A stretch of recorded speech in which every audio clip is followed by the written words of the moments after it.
बिस्मिल्लाहिर्रहमानिर्रहीम। अस्सलाम वालेकुम नाज़रीन कराम, मैं हूं मखदूम शहाबुद्दीन और आप देख रहे हैं मेरा फेसबुक और यूट्यूब चैनल। उम्मीद करता हूं आप सब लोग बखैर आफियत होंगे और जहां भी होंगे अपने अहले खाना समेत खुश भी होंगे और महफूज भी। नाज़रीन कराम, रात गए कुछ बड़ी अहम तरीन डेवलपमेंट्स हुई हैं और इन डेवलपमेंट्स ने पूरे का पूरा मंजरनामा वाजे कर दिया है।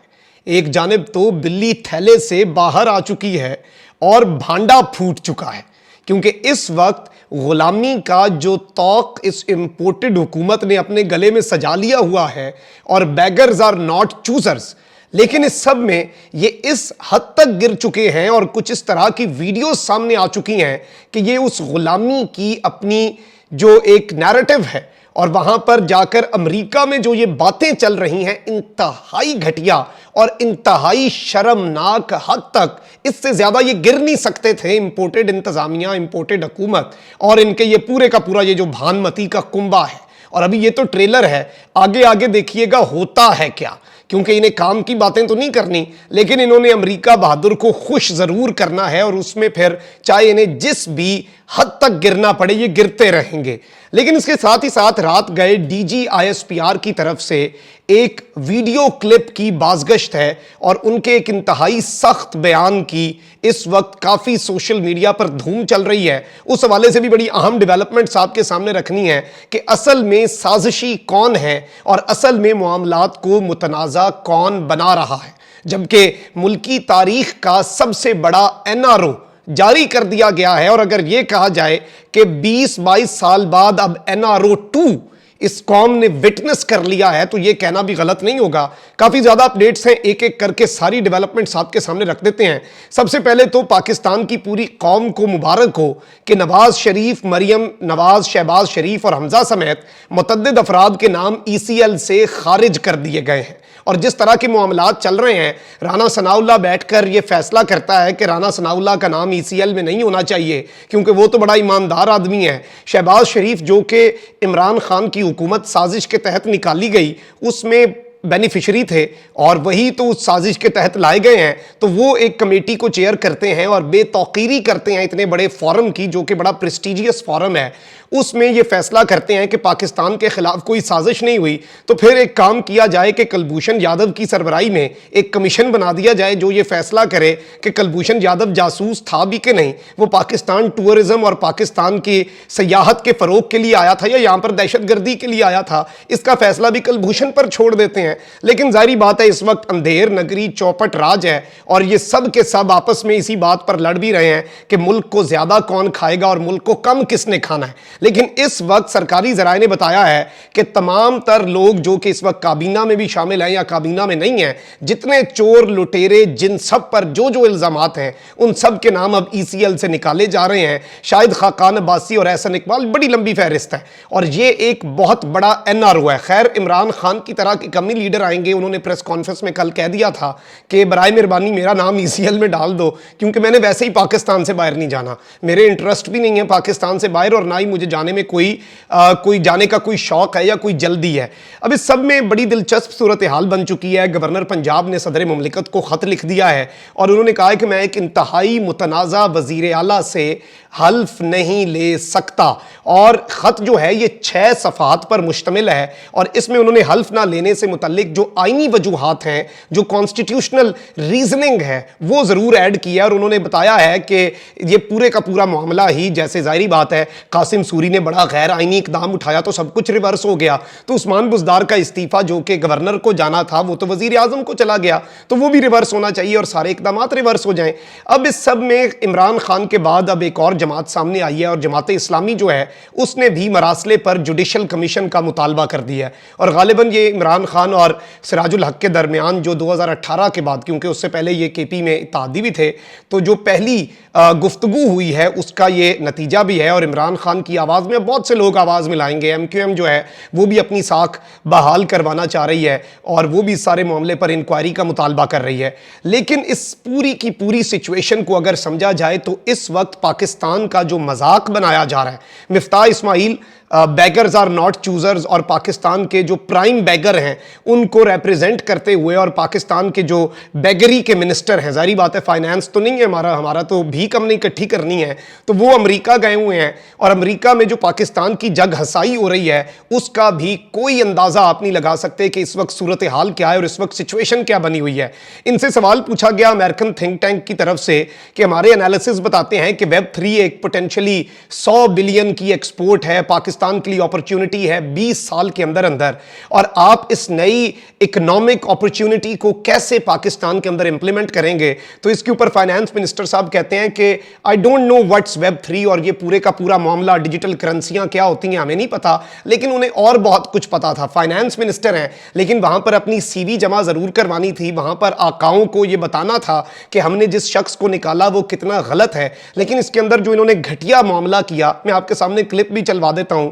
मिफ्ताह इस्माइल साहब का कहना है कि इमरान खान कुरानी आयात की तिलावत करते हैं और ये आयात वो हैं जो तालिबान से मिलती जुलती हैं, तालिबान भी इन आयात को इस्तेमाल करते हैं। यानी ये अमेरिका की गुलामी में किस हद तक गिरेंगे कि अगर एक आयत को तालिबान या कोई भी गिरोह इस्तेमाल करता है तो क्या हम उस आयत को पढ़ना छोड़ दें, और क्या ये पता नहीं इस वक्त क्या करना चाह रहे हैं, ये किस तरह से कितना गुलामी का तौक गले में सजाना चाह रहे हैं। एहसन इकबाल कहता है कि अमेरिका की मर्जी के बगैर हम इस खत को पब्लिक नहीं कर सकते, इसे डी क्लासिफाई नहीं कर सकते।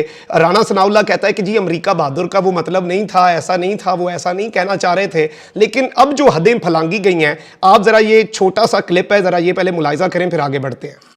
And so there was a movement going on. Imran Khan, the former prime minister, essentially then started talking about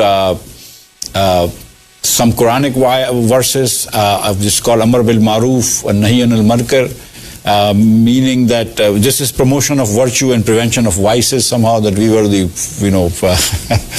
standard bearers of vice and he was somehow the standard bearer of virtue.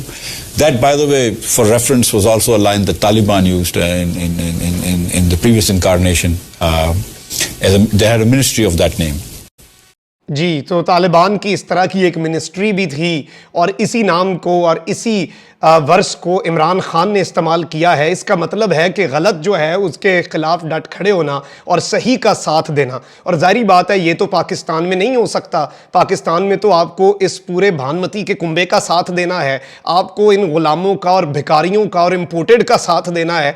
आप सही गलत और हक और बातिल की बात करने वाला तो पागल ही होगा, और उसकी तो इस तरह से अमेरिका को शिकायतें भी लगानी चाहिए, बताना चाहिए कि हम सिर्फ गुलाम नहीं बल्कि हम पिछली गुलामी के भी जो रिकॉर्ड हैं वो तोड़ेंगे और हम ये सारा मामला करेंगे। इंतहाई शर्मनाक। और इसके बाद भी अगर कोई मामला पीछे बच जाता है कि ये साजिश नहीं थी या ये मामला नहीं था। अब इस सब में रात गए नाज़रीन कराम, DG ISPR major general Babar Iftikhar की एक प्रेस कॉन्फ्रेंस, और उस प्रेस कॉन्फ्रेंस के अंदर से एक क्लिप है जो कि प्रीवियस जो उनकी प्रेस ब्रीफिंग थी उसमें से एक क्लिप है, लेकिन उसे एक नए क्लिप के तौर पर और एक नए बयान के तौर पर सामने पेश किया गया। आप वो छोटा सा क्लिप है, ज़रा वो भी सुन लें, फिर मैं आपको बताता हूं कि इसकी असल में हकीकत क्या है और इसे रात गए इस तरह से क्यों फैलाया गया एक नए बयान के तौर पर, और अभी ही इसकी ज़रूरत क्यों पेश आई है। जहां तक हमारी इंटेलिजेंस एजेंसीज का ताल्लुक है, वो दिन रात इस ऐसी थ्रेट्स और ऐसी कॉन्स्पिरेसीज के अगेंस्ट जो करना है और उसके अगेंस्ट काम कर रही है। और अगर किसी ने पाकिस्तान के खिलाफ कोई भी साजिश करने की कोशिश की तो इंशाल्लाह उसको कामयाब नहीं होने देंगे, और किसी ने पाकिस्तान की तरफ मैली आंख से देखा तो उस आंख को निकाल देंगे। हमारी इंटेलिजेंस एजेंसीज, हमारे इदारे भरपूर तरीके से काम कर रहे हैं और चौकन्ना है। अच्छा नाज़रीन कराम, इस क्लिप के ऊपर बहुत से लोगों ने ये तनकीद की क्योंकि इसे तमाम तर मीडिया आउटलेट्स ने एक लेटेस्ट क्लिप के तौर पर चलाया है, और ये director general ISPR major general Babar Iftikhar के जो प्रीवियस प्रेस ब्रीफिंग है उसके अंदर से एक क्लिप था।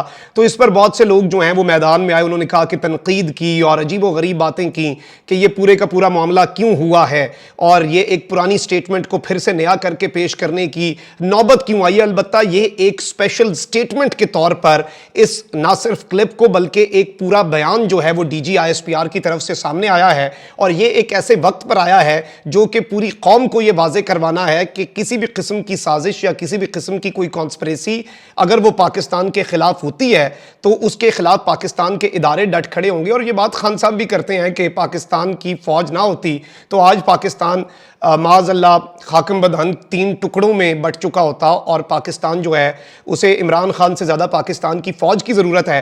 तो जो DGISPR की लेटेस्ट स्टेटमेंट आई है नाज़रीन कराम, वो जारी बयान में कहा गया है कि मुसल्लह अफ़वाज पाकिस्तान का भरपूर दिफा और हर किस्म की साजिश को नाकाम बनाने के लिए पुरज़्म है। इंटेलिजेंस एजेंसीज दिन रात थ्रेट्स और साजिशों के खिलाफ काम कर रही हैं। और उन्होंने 2 टोक अल्फाज में ये बात कही है कि इंटेलिजेंस एजेंसीज और इदारे काम कर रहे हैं और चौकन्ना है। पाकिस्तान के खिलाफ साजिश की कोशिश की गई तो कामयाब नहीं होने देंगे और किसी ने भी पाकिस्तान की तरफ मैली आंख से देखा तो उसकी आंख निकाल ली जाएगी। तो कोई पाकिस्तान का दुश्मन पाकिस्तान के इस पॉलिटिकल टर्मोइल या इस पॉलिटिकल सिचुएशन जो है उसको देखते हुए ये ना समझे कि पाकिस्तान की अफवाज जो है वो चौकन्ना नहीं है। और ये पाकिस्तान के तमाम इंटरनल और एक्सटर्नल दुश्मनों के लिए एक स्टेटमेंट है। लेकिन जाहिर बात है कि ये स्टेटमेंट एक नेशन की तरफ से है और जाहिर बात है पाकिस्तान के नेशन के डिफेंडर्स की तरफ से है।